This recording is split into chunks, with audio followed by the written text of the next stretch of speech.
Fala, meu povo! Professor Tiago Luque para mais uma parte da nossa videoaula sobre os Estados Nacionais Modernos ou absolutismo. Recapitulando, na primeira aula nós falamos sobre os Estados Nacionais Modernos em si, o absolutismo. Depois, na segunda aula, nós falamos sobre os principais pensadores do absolutismo. Na terceira parte, nós falamos sobre a economia mercantilista. E agora nós vamos falar sobre os principais reinos absolutistas. Nesse caso, Portugal, Espanha, França e Inglaterra. Segue comigo aqui para você entender um pouquinho da formação desses que são os primeiros estados nacionais modernos.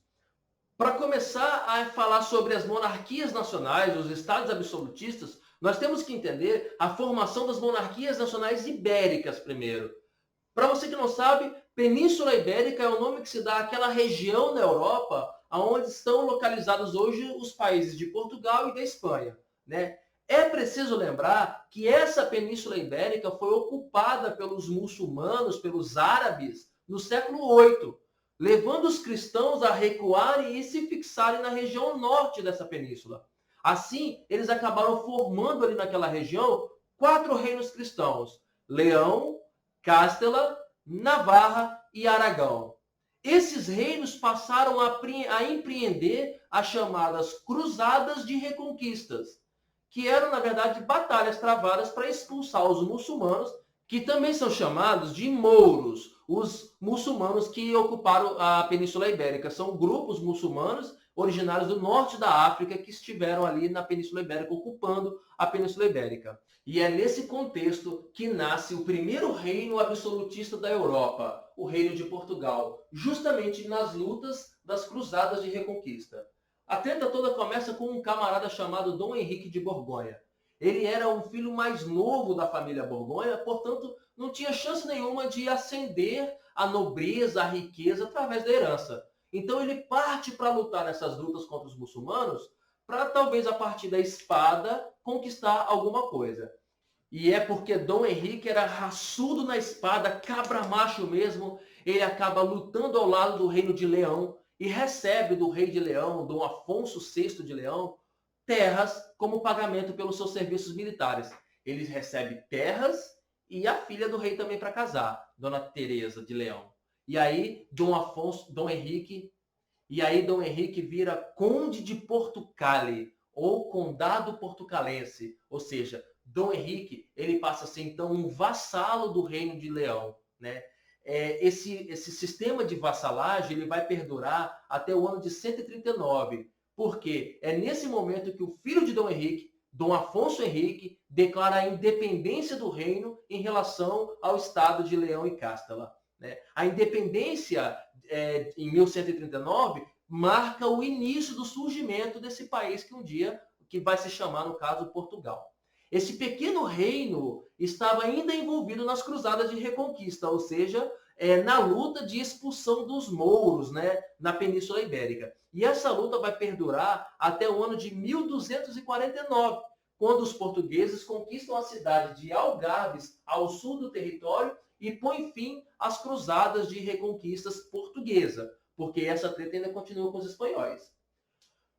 No reinado de Dom Dinis, ainda da família Borgonha, entre 1261 e 1325, interrompe-se essas cruzadas no momento que eles conquistam o território até o final da península, até o final do território português, e começa a se estabelecer a organização da política interna portuguesa e também a definição das fronteiras que hoje nós conhecemos, que são as fronteiras de Portugal. Só que essa treta da formação do Estado português ainda vai ter um episódio muito sinistro que acontece no ano de 1383. É a chamada Revolução de Avis.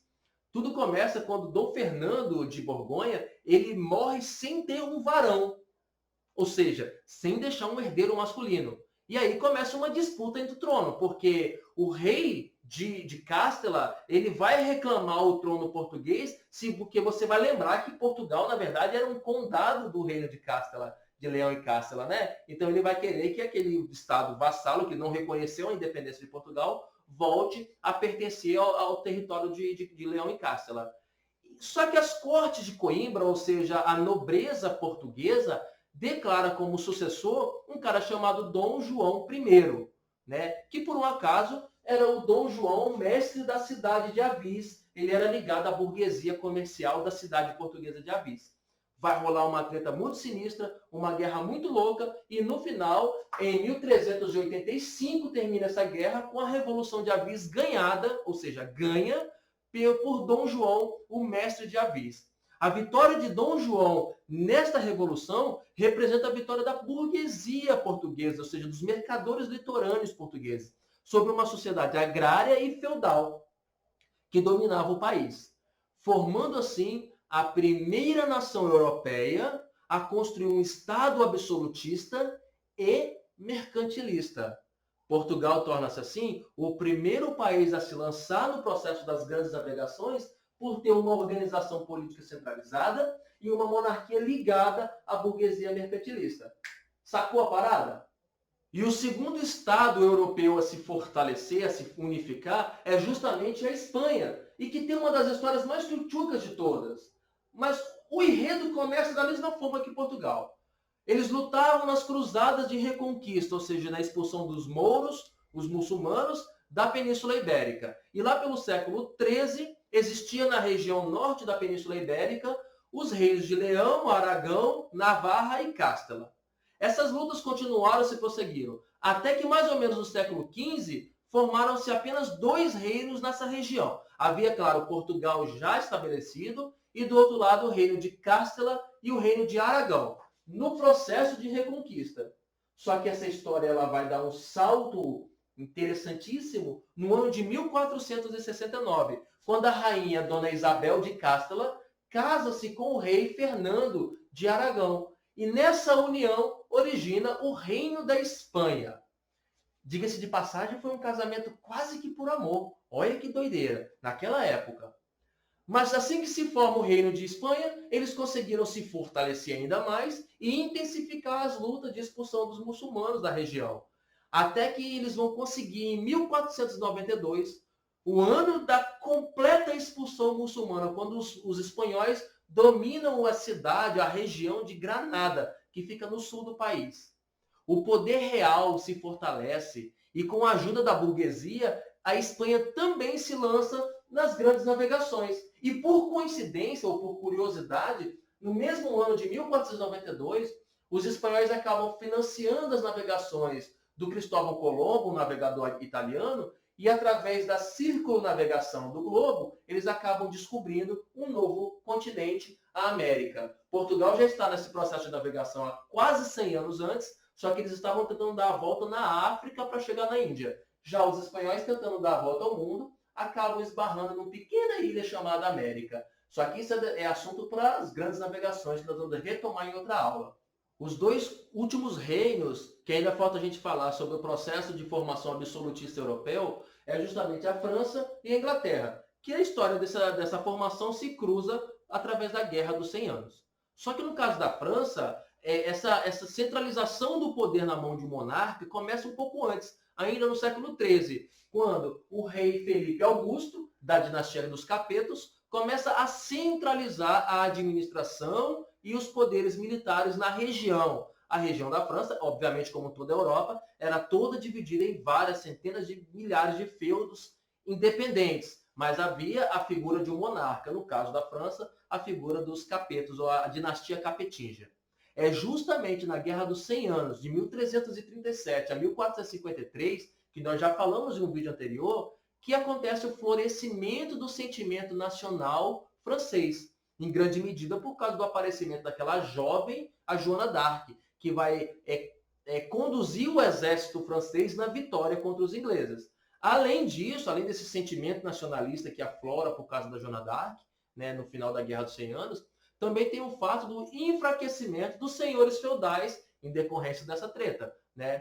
E aí, quando os senhores feudais se enfraquecem, acaba fortalecendo a figura de um líder que pudesse organizar o Estado, que por um acaso seria a dinastia capetinga, né? Depois desse conflito, os sucessores dos monarcas que buscaram fortalecer cada vez mais o seu poder. O ponto máximo do processo de absolutismo francês aconteceu no reinado de Luís XIV, entre 1661 a 1715, que se tornou o símbolo supremo de todo o absolutismo europeu. Ele representava todo o esplendor da monarquia absolutista, ou seja, a ponto dele se representar pela frase L'État c'est moi, ou seja, o Estado sou eu, o rei, sou o Estado francês, centraliza em mim todas as decisões do Estado. Né? Ele recebeu a denominação do Rei Sol, e a corte do Rei Sol, o Luís XIV, foi a corte mais brilhante, resplandecente e luxuosa de que se tem notícia na Europa e no planeta Terra. Então, essa é a monarquia francesa. Já a monarquia inglesa, o seu processo de centralização absolutista começa, na verdade, com a derrota da Guerra dos 100 Anos. Mas só para você lembrar, é sempre bom nunca esquecer. Apesar de que durante o feudalismo o poder estava descentralizado nas mãos dos senhores feudais, havia sim a figura de um monarca, ou seja, aquele suzerano de todos os suzeranos, o que não era vassalo de ninguém. Mas voltando para a história, a Inglaterra atravessou uma longa guerra civil após a Guerra dos 100 Anos, justamente chamada de Guerra das Duas Rosas ou Guerra dos 30 Anos, de 1453 a 1485. Durante esses 30 anos, duas poderosas famílias de nobres, os Lancasters e os Yorks, disputam o trono inglês. Essa guerra chegou ao fim com a sucessão de Henrique Tudor ao trono em 1485. Henrique VII, também conhecido como Henrique VII, tinha laços de parentesco tanto com os Lancaster como com York. Em outras palavras, ele era filho de Lancaster com York. Já foi tratado desse assunto quando eu falei sobre a Guerra dos 100 Anos. Ele vai se tornar o primeiro monarca absolutista inglês quando ele nasce e herda o poder dessas duas famílias, dando início à família Tudor, ou seja, a primeira família absolutista inglesa. Henrique VII foi sucedido pelo Henrique VIII, né? O famoso Henrique VIII, de 1491 a 1547.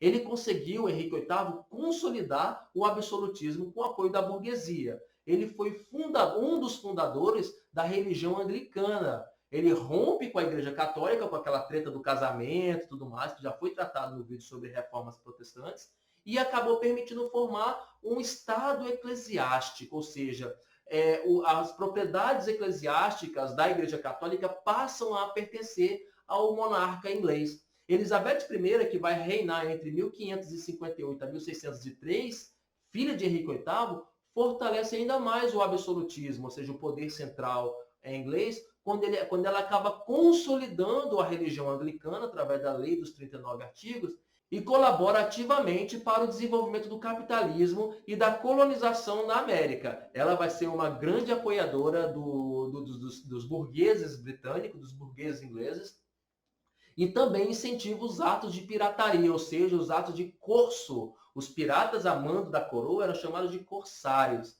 né? Porque ela vai incentivar o ataque aos navios espanhóis e transforma o país numa grande potência econômica, militar e naval, principalmente quando ela vence a invencível armada espanhola, deixando a Inglaterra com a maior potência militar marinha, ou seja, a maior potência naval do mundo. Após a morte de Elizabeth, ela não deixa herdeiro, né? Ela vai ser chamada aí pela história como a Rainha Virgem, e os seus parentes, no caso da dinastia Stuart, mais precisamente um primo chamado Jaime I, rei da Escócia, ele reclama o trono inglês e aí começa a desenvolver toda uma treta entre os ingleses, essa treta de sucessão, e que vai gerar aí a Revolução Inglesa, justamente uma revolução burguesa, a primeira revolução burguesa do mundo. Elizabeth, ela favorece muito o desenvolvimento da burguesia, a dinastia Stuart não vai ajudar, vai sacanear, porque ele é aquela cabecinha feudal, aquela nobreza agrária ainda, né? Aquela cabecinha de nobreza agrária, e acaba descambando aí pela Revolução Inglesa, tema para uma próxima aula. Meu povo, esse é o grande resumo sobre os principais reinos absolutistas da Europa. Então, senta a bunda na cadeira e estuda com muita atenção que vamos lacrar naquela prova e não dar chance para a concorrência. Fechou? Tchau!